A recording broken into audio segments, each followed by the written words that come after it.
வணக்கம். நான் சாகுலம். இது தமிழக வெற்றி கழக வழக்கறிஞர்.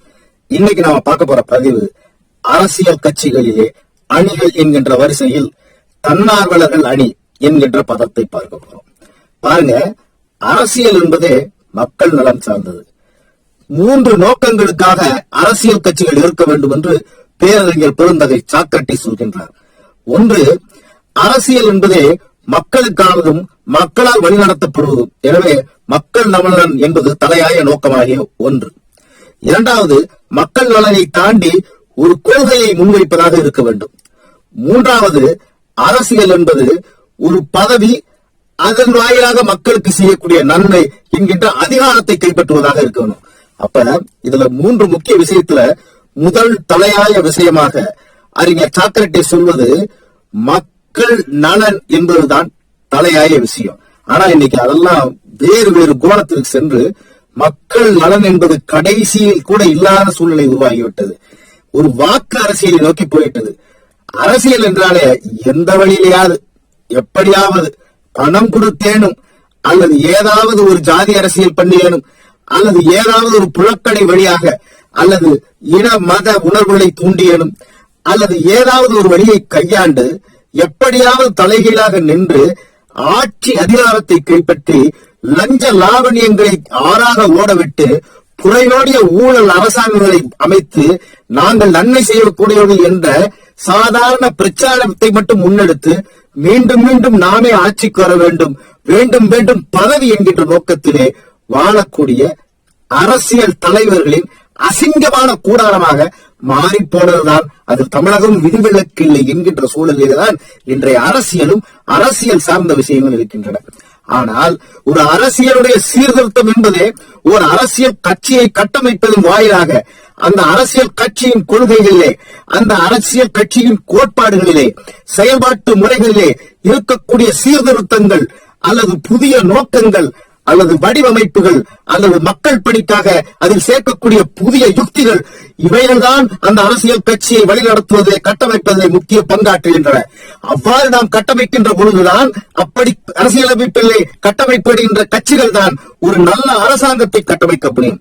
அவ்வாறு ஒரு நல்ல அரசாங்கத்தை கட்டமைக்கக்கூடிய தலைவர்கள் தான் அல்லது தொண்டர்கள் அடங்கிய ஒரு அரசியல் குழுமம் தான் நல்ல ஆட்சி அதிகாரத்தை கொடுக்க முடியும். அவ்வாறு நல்ல ஆட்சி அதிகாரத்தை கொடுக்கின்ற அரசியல் இயக்கங்கள் தான் மக்கள் சீர்திருத்தங்களை செய்ய முடியும். அவ்வாறு மக்கள் சீர்திருத்தங்களை செவ்வனை செய்யக்கூடிய அரசியல் கட்சிகள் தான் இந்த நாட்டினுடைய ஜனநாயகத்தை போற்றி காப்பது மட்டுமல்ல, வளர்ச்சியை, முன்னேற்றத்தை, மக்களுடைய வாழ்வாதாரத்தை மீட்டெடுப்பதிலும் உயிர்ப்பு கொடுப்பதிலும் ஒரு தலையாய உறுதியான ஒரு இயக்கமாக செயல்பட வேண்டும். எனவே அடிப்படை வேறாக இருக்கக்கூடிய அரசியல் கட்சியின் கட்டமைப்பு என்பது மிகச்சரியாக இருக்க வேண்டும் என்பதற்காகத்தான் பதவி என்கின்ற நோக்கத்திற்காக அணிகள் கட்டமைக்கப்படக்கூடாது. பதவி என்கின்ற நோக்கத்திற்காக அரசியல் கட்சியினுடைய பதவிகள் கட்டமைக்கப்படக்கூடாது. பதவி என்ற நோக்கத்திற்காக மட்டுமே அரசியல் கட்சிகள் செயல்பாடுகளை கட்டமைக்க கூடாது. அதிகாரத்தை கைப்பற்றுவது என்ற நோக்கத்திற்காக மட்டுமே அரசியல் கட்சிகள் நடத்தப்படக்கூடாது. அதிகாரத்தை கைப்பற்றி நல்ல பதவியில் வந்து மக்களுக்கு நன்மை செய்வதை தாண்டி தன்னை வளர்த்துக் கொள்வதற்காகவும், தன் சொத்து பத்துகளை பெருக்கிக் கொள்வதற்காகவும், தான் அதிகாரம் படைத்த நபராக தன்னுடைய அதிகாரத்தை வாரிசுகளுக்கு கடத்துவதற்காகவும், தன் குடும்பத்தை வலிமைப்படுத்துவதற்காகவும், தன் இயக்கத்தை கட்டமைப்பு பொருளாதாரத்திலே அல்லது அதிகாரத்திலே வல்லமை படைத்த இயக்கமாக மாற்றுவதற்காக மட்டுமே ஒரு அரசியல் கட்சியை நடத்த வேண்டும் என்கின்ற நோக்கம் கொண்ட அரசியல் கட்சிகள் இருக்கின்றதனால்தான் தமிழகம் மட்டுமல்ல, இந்தியாவிலேயே ஒரு நல்ல அரசியலை கொடுப்பதற்கான இயக்கங்கள் குறைவாக அல்லது இல்லாமலே இருக்கின்றது என்பதுதான் வேதனையின் வேதனை. இந்த சோதனையான காலகட்டத்தை மீட்க வேண்டும் என்று சொன்னால் ஒரு கட்சி கட்டமைப்பிலே, ஒரு இயக்கத்தினுடைய கட்டமைப்பிலே நல்ல பல அணிகளை ஏற்படுத்துவது, நல்ல பல தலைவர்களை உருவாக்குவது, கீழ்மட்டம் தொட்டு ஒரு ஆணி வேரிலே நல்ல விதைகளை போட்டு அவைகளை பயிராக்கி வளர்ப்பது என்பதுதான் ஒரு அரசியல் கட்சி இந்த சமூகத்திற்கு முதன்முதலாக செய்யக்கூடிய ஒரு மிகப்பெரிய சேவையாக இருக்கும். அந்த வகையிலே தன்னார்வ அணி என்பது ஒரு அரசியல் கட்சியின் முக்கிய அணியாக இருக்கிறது. அவர் அரசியல் கட்சி சார்ந்து இருக்க வேண்டிய அவசியம் இல்லை. தன்னார்வ அணி என்பது இன்றைக்கு பல்வேறு இயக்கங்கள் அல்லது தனிநபர்கள், மரியாதைக்குரிய லாரன்ஸ் மாஸ்டரை அதிலே குறிப்பிடலாம். அதை தாண்டி மரியாதைக்குரிய தம்பி KPY பாலாவை குறிப்பிடலாம்.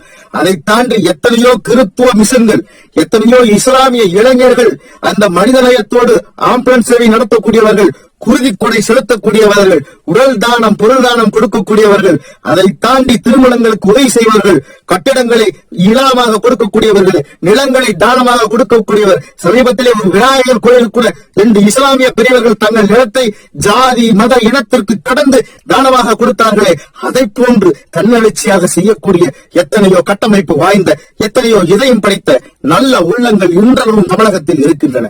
இவர்களை ஒருங்கிணைக்கின்ற முயற்சி தான் இந்த தமிழக வெற்றி கழகம். சரி, ஒரு அரசியல் கட்சியிலே தன்னார்வ அணி என்பது தலையாய இருக்கிறது. அந்த தன்னார்வ அணி என்பது வாக்கு செலுத்துவதை மட்டும் நோக்கமாக கொண்டிருக்க தேவையில்லை. இந்த தன்னார்வ அணியிலே இருக்கக்கூடிய தமிழக வெற்றி கழக தொண்டர்கள், தோழர்கள் ஒரு அமைப்பு ரீதியாக அவர்களை பாலமாக இருந்து இந்த தன்னார்வமாக செய்யக்கூடிய தொண்டுகள் ஏராளமாக இருக்கின்றன. ஒரு பள்ளியை சுத்தம் செய்வது கூட தன்னார்வமான தொண்டுதான்.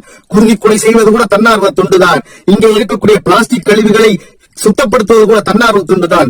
ஆலய உணவான பணிகள் செய்வது கூட தன்னார்வ தொண்டுதான். அன்னதானம் செய்வது கூட தன்னார்வ தொண்டுதான். இலவசமாக திருமணம் செய்கின்றவர்களுக்கு உதவி செய்வது கூட தன்னார்வ தொண்டுதான். இங்கே இருக்கக்கூடிய ஏழை பெண்களுக்கு கல்வி அளிப்பதற்கு உதவித்தொகை கொடுப்பது கூட தன்னார்வ தொண்டுதான். இப்படி தன்னார்வ தொண்டுகளுடைய பட்டியல் என்பது மிக நீளமானது, ஆழமானது, மிகவும் முக்கியமானது. அத்தகைய நீளமான ஆழமான சேவைகளை தொண்டு தொட்டு செய்யக்கூடிய இயக்கங்கள், அத்தகைய ஆழமான நீளமான சேவைகளை செய்து கொண்டிருக்கக்கூடிய தனி நபர்கள், அத்தகைய ஆழமான நீளமான விஷயங்களை செய்ய வேண்டும் என்று துடித்துக் கொண்டிருக்கக்கூடிய முன்னாள் மாணவர்கள், அதை போன்று இருக்கக்கூடிய ஒரு பெருந்தனக்காரர்கள், நல்ல மனம் படைத்தவர்கள், அவர்களை ஜாதி மதம் கடந்து, அவர்கள் கட்சி மாட்சிகள் கடந்து, நாம் வாக்கு அரசியலை மட்டும் குறிக்கோளாக இல்லாமல் ஒரு அமைப்பு ரீதியாக ஒரு அமைப்பை அவர்களோடு இணைந்து செய்யப்படக்கூடிய அமைப்பாக உருவாக வேண்டும். அத்தகைய அமைப்பு தான் தன்னார்வலர் அணி என்பது. அரசியல் என்பது தன்வான பணி என்பதுதான் அரசியலுடைய தலையாய நோக்கம்.